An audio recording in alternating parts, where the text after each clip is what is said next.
Yo, what's up guys? In today's video I got a bunch of Chicago Bulls news and a bunch of updates as well. But before I jump into today's video, make sure you guys are subscribed to the channel so you guys don't miss out on any future uploads. Also, leave a quick like on today's video. It takes a second, helps me out a lot. And some comments and questions below today's video talking about all the topics, of course the NBA trade deadline and the updates later in today's video. Also, speaking of the trade deadline, I'm going to have some more news later in today's video about that. But also check out my last video if you guys missed it. I pretty much made a whole Chicago Bulls trade deadline recap. I was talking about all the rumors, all the potential trade candidates, buyout candidates, and just everyone that's been connected to the Chicago Bulls for weeks now.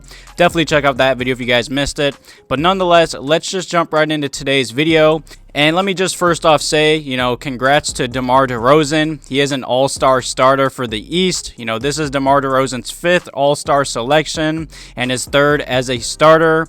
And I kind of expected this. Trae Young was the other backcourt to DeMar. Reserves are going to be announced next week. I think it's obvious that Zach LaVine is going to be a lock.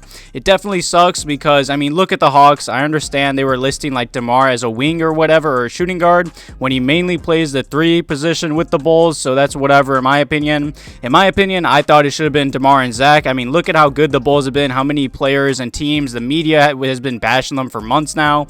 The Bulls came out running out of the gate, winning games. They're the 2nd seed in the East right now. I believe the backcourt should have been Zach and DeMar, but whatever. And I'd say since the offseason, huge shout out to Charles Barkley. I feel like he's been the only, I'd say Bulls supporter. He's been defending us all the time. He was on NBA, on TNT, and he said that Zach LaVine should have been a starter alongside DeMar Derozan. Huge shout out to Barkley. I agree. Definitely leave some comments and questions below today's video about that whole situation. I'm just happy that DeMar is starting. He definitely deserves it, and Zach's easily going to be an all-star next week whenever that comes out. So now let's talk about some injuries that I really haven't gave an update on for a few days now. I've been really busy with work and all my past videos. And let's talk about the NBA trade deadline. And just a heads up, I know this is probably a good few days late, but the Chicago Bulls did put out this tweet a few days ago that Derrick Jones Jr. did fracture his right index finger just the other day while working out at practice. He's been, I'd say, sidelined since January 12th. The Bulls have really missed his versatility on the defensive end. And I guess he got hurt in practice, and he's expected to return in anywhere from 6 to 8 weeks. That definitely hurts us. I swear, man, the Bulls always have an injury bug.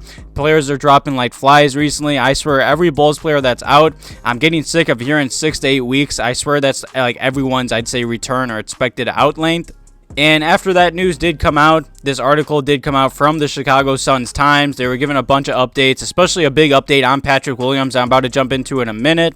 But of course, they were recapping Derrick Jones Jr. surgery, Alex Caruso's, Lonzo Ball's now.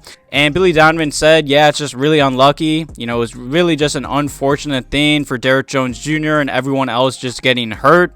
And since all these injuries have hit the Bulls right before the NBA trade deadline, with the trade deadline being about less than 2 weeks away, in this article, they did say that all the injuries will not help the Chicago Bulls in time for the trade deadline. And even though Arturas has been very aggressive since last trade deadline and last summer, but, with the Bulls missing 2 key backcourt players and many other players due to injuries and COVID, it does seem like that the Bulls, I'd say their potential trade assets, maybe like Coby White or Ayo, and I just threw those names out there, but some potential trade assets that the Bulls thought they could shop at the trade deadline, they are now needed pieces that are playing a lot of minutes. So in my opinion, I don't expect any trades to go down for the Chicago Bulls. I just highly doubt it. You never know with Arturas and Mark Eversley. Look what they've done in, I'd say, about a year or two. I would never count them out, but if I had to throw down money, I doubt the Bulls make any trades. If anything, maybe a minor trade, maybe trading maybe our trade exception, maybe a second rounder or first rounder. Maybe I'd say Troy Brown Jr., but I highly doubt anyone would want him in any of those assets right now. With all these injuries, I doubt the Chicago Bulls do make any moves. Hopefully a solid, I'd say, center or power forward does get bought out, and I'd want the Chicago Bulls to target him. I was talking about that in my last video as well. So definitely let me know below today's video what you guys want the Chicago Bulls to do at the NBA trade deadline with all these injuries going on. And the next topic in today's video is a huge update on Patrick Williams. You know, I'd say about a few weeks back, there was some rumors about how Pat's been working out and such. And according to the Chicago Sun-Times and Joe Crowley Hoops, there is growing momentum that Chicago Bulls forward Patrick Williams could return before the NBA playoffs, and he could even play in some regular season games.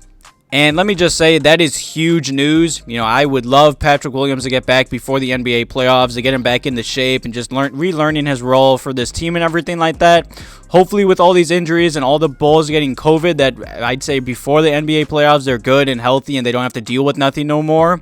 But the Bulls are definitely missing Patrick Williams at the 4. I mean, the Bulls have been running some really small lineups and getting really out-rebounded some games, especially on the offensive glass.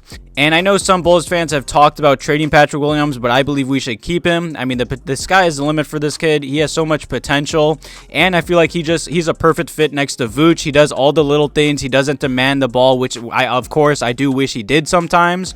But throughout his career, even though it's only his second season, I mean, last season he was really healthy, really solid for the Bulls. There were some flashes and glimpses of greatness here and there.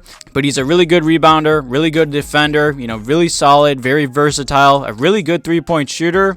I mean, for his career, he's about a 40% three-point shooter, so that's amazing, and the Bulls definitely missed that. So that's a great update. I'm expecting Patrick Williams back before the NBA playoffs. That's huge for the Chicago Bulls. Definitely leave some comments and questions below today's video about that. And the final topic in today's video is just a little topic about Zach LaVine. And just the other day, when this tweet came out, a lot of Bulls fans were really tweaking out and just worrying about it on Twitter. You know, just the other day, I guess Zach LaVine was on a podcast talking to Draymond Green, and Draymond Green did say that the Chicago Bulls found a hidden gem in rookie Dosunmu. You know, huge shout out to Draymond Green. Him and Zach were really cool in their time in the summer. Also, Zach LaVine did say he's excited to be a free agent, and he's definitely looking forward to it. But he did say, for right now, Chicago is my home. And like I said, a lot of Bulls fans were really worrying about this. I don't believe this is a big deal or anything like that. I wouldn't blow it up at all. You know, Zach's never been a free agent. He really hasn't. The Bulls matched his contract when the Kings signed him a few years back or whatever. He's never really been a free agent. He's excited. I mean, he loves DeMar. He loves Vooch. He loves this Bulls front office. They're all close. He loves Billy Donovan. The Bulls are obviously going to give him the Supermax or the max contract or whatever you want to call it. I don't believe Zach's going to leave. I don't know why fans were worrying about this on Twitter. But nonetheless, definitely leave some comments and questions below today's video talking about all the topics I just went over and covered, all the injury updates and everything like that. You know, getting Patrick Williams back before the playoffs is huge for the Bulls in my opinion. You know, the trade deadline is about 2 weeks away. I'm really excited for that. Hopefully a solid backup, I'd say power forward or center does get bought out. So definitely let me know below today's video about all these topics. Thank you guys for all the love on the channel. I really do appreciate it. Thank you guys for watching today's video. Have a good one.